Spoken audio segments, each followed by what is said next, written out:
بسم اللہ الرحمن الرحیم۔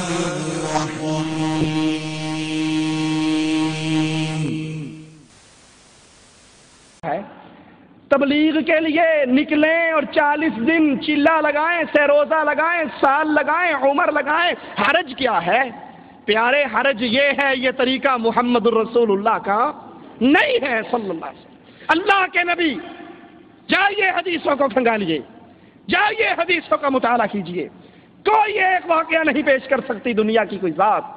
اللہ کے نبی کے کچھ صحابہ مکے سے جدہ آ رہے ہیں، مکے سے مدینہ جا رہے ہوں، مدینے والے طائف آ رہے ہوں، طائف والے مکے آ رہے ہوں، ہم دین کے لیے نکلے ہیں، دین سیکھنے کے لیے نکلے۔ اللہ کے نبی نے جس کو بھیجا، معاذ کو بھیجا، یمن میں مستقل بھیجا۔ سوال ہے کہ آپ نے فرمایا کہ صحابہ کرام اس طرح تبلیغی جماعت کی طرح مختلف جگہ پر وقت نہیں لگاتے تھے، جاتے نہیں تھے، تو یہ دین پھر ایک جگہ سے دوسری جگہ کیسے پھیلا؟ میرے کہنے کا مقصد یہ ہے کہ اللہ کے نبی نے جب صحابہ کو کہیں مبلغ بنا کر بھیجا تو مستقل بھیجا۔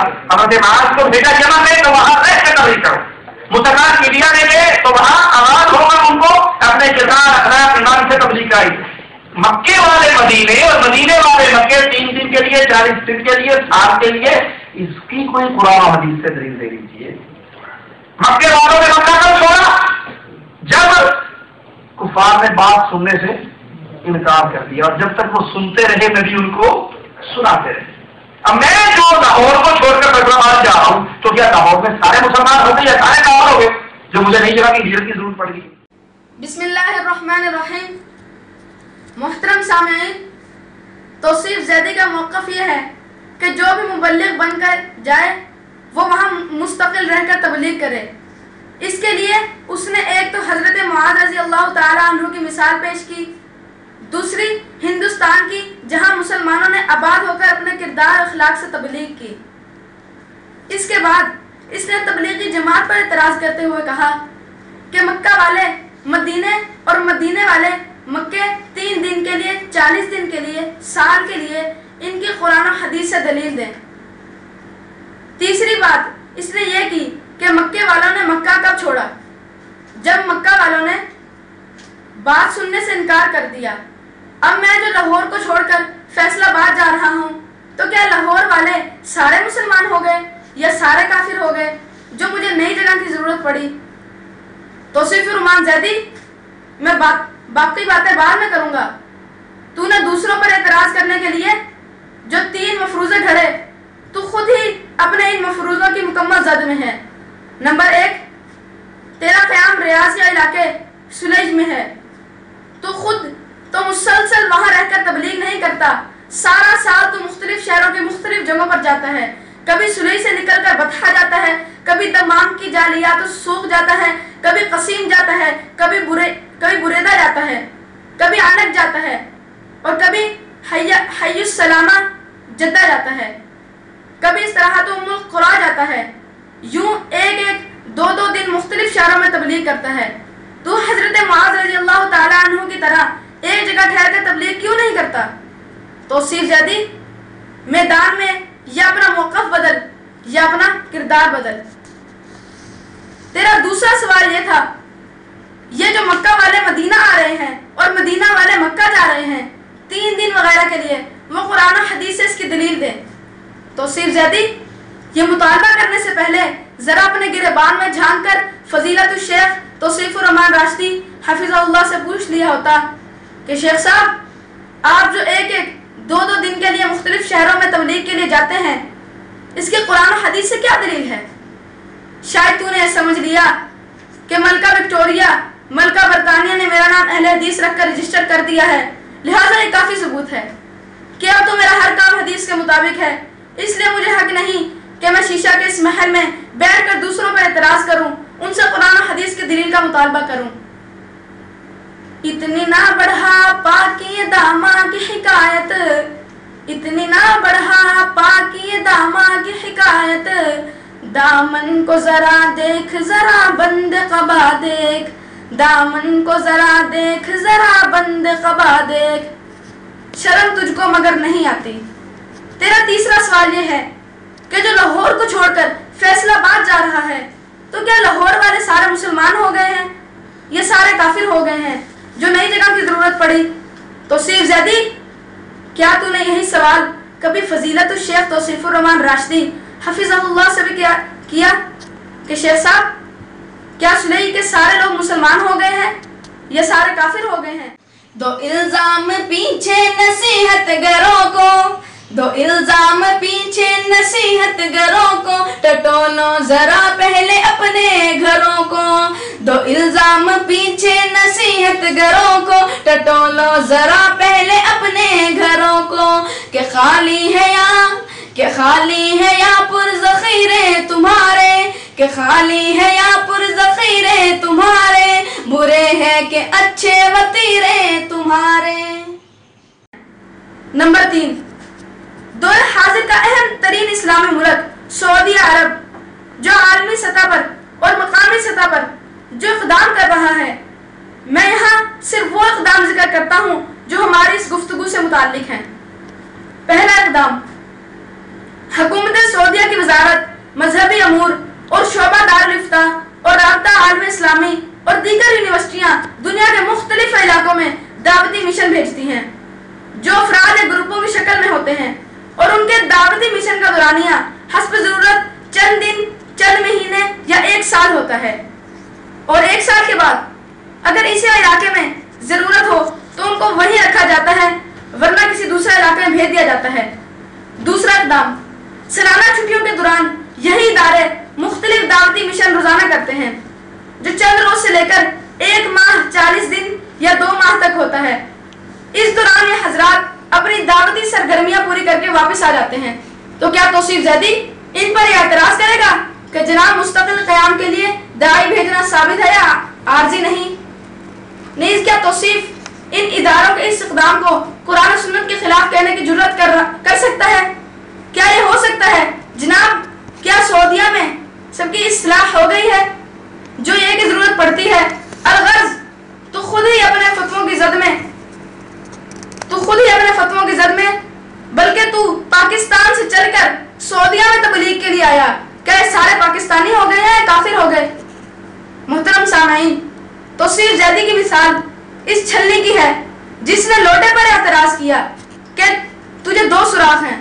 لوٹے نے بڑے ادب سے عرض کیا تھا، چھلنی باجی ذرا اپنے سوراخوں کی تعداد بھی گن کر مجھے کل بتا دینا۔ محترم سامعین، اب توصیف زیدی کے من گھڑت مفروضوں کو ایک اور زاویے سے دیکھتے ہیں۔ نمبر 1، نبی کریم صلی اللہ علیہ وسلم نے حضرت معاذ رضی اللہ تعالی عنہ کو مستقل یمن بھیجا، اور یمن کسی محلے یا شہر یا صوبے کا نام نہیں بلکہ وہ اس دور کا ایک وسیع و عریض ملک تھا۔ وہ اس پورے ملک کی تعلیم کی ذمہ داری حضرت معاذ رضی اللہ تعالی عنہ کے سپرد تھی۔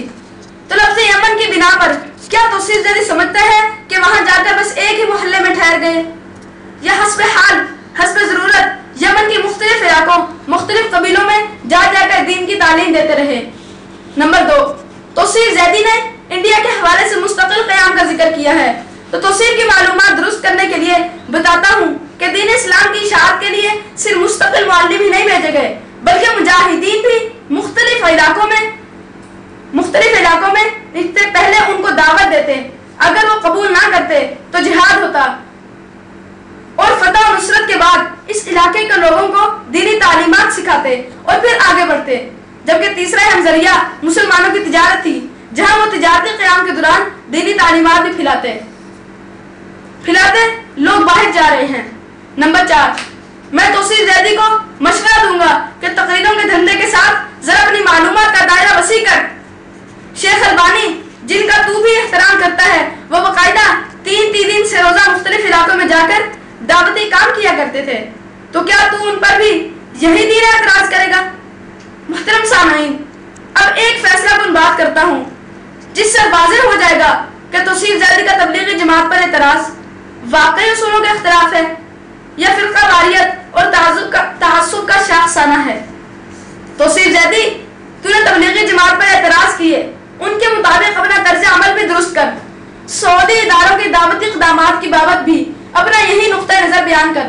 اگر تو ایسا نہیں کرتا تو پھر تیرے سامعین و مداحین یہ فیصلہ کرنے میں حق بجانب ہیں کہ تو دوغلہ ہے، تو ایک باز شخصیت ہے، تیرے کردار و گفتار میں ہم آہنگی ہے، تو بزدل ہے، تو مفاد پرست ہے، تیرے لینے اور دینے کے پیمانے جدا جدا ہیں، تیری حیثیت بقول شاعر بنتے ہو وفادار وفا کر کے دکھاؤ، بنتے ہو وفادار وفا کر کے دکھاؤ، کہنے کی زبان اور ہے کرنے کی زبان اور، کہنے کی زبان اور ہے کرنے کی زبان اور۔ والسلام۔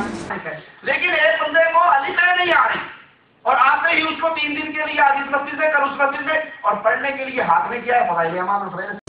بسم اللہ الرحمن الرحیم۔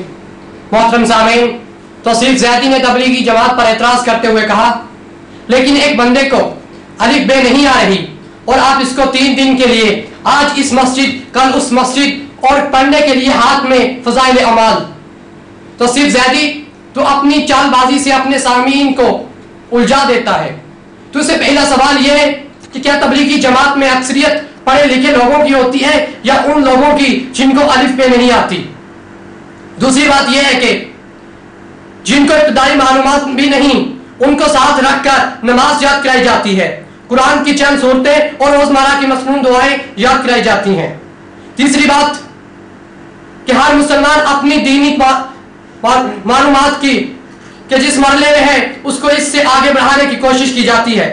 چوتھی بات یہ کہ دینی معمولات میں رغبت کے لیے فضائل اعمال پڑھی سنی جاتی ہے جو حکایات صحابہ، قرآن و حدیث، سلف صالحین کے واقعات پر مشتمل ہے۔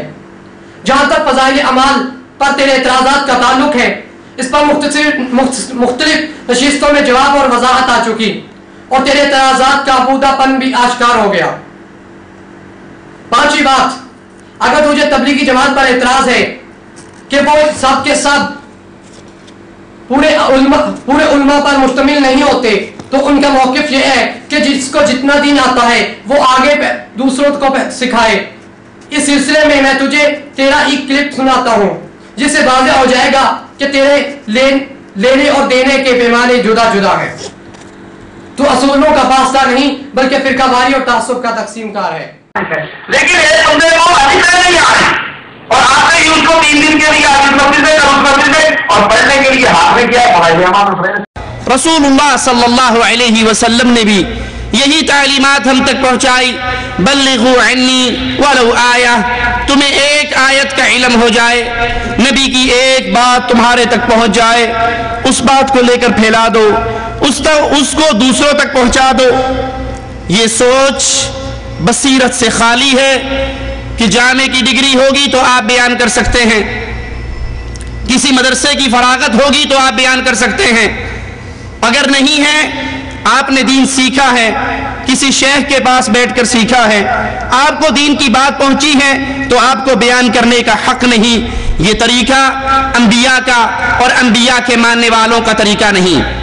صحابہ کرام بیان فرماتے ہیں فَمِنَّا مَنْ عُلِّمَ السُّورَةِ، ہم میں سے وہ بھی تھا جس کو ایک سورت یاد تھی، وَالسُّورَتَانِ، جس کو 2 سورتیں یاد تھی، وَالسُّنَنْ وَالْفَاتِحَةِ، جس کو کچھ سنتیں یاد تھی، جس کو فاتحہ یاد تھی۔ پھر ہم اپنے گھروں سے نکلے، جتنا دین ہم نے سیکھا اتنا دین ہم نے لوگوں کو سکھانا شروع کر دیا۔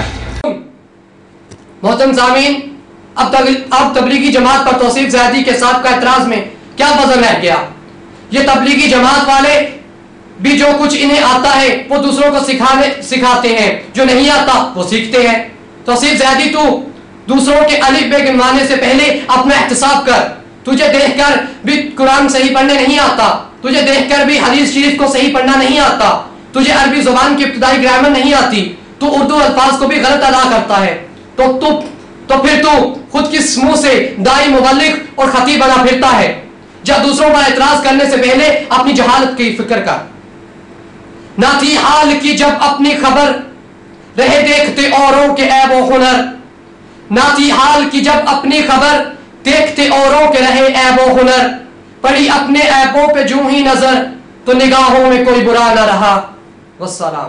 جو غیر مقلد ہوتے ہیں، جو غیر مقلد ہوتے ہیں، وہ نفس پرستش کرتے ہیں، وہ نفس پرستش کرتے ہیں، تقلید وہ خود بھی کرتے ہیں، تقلید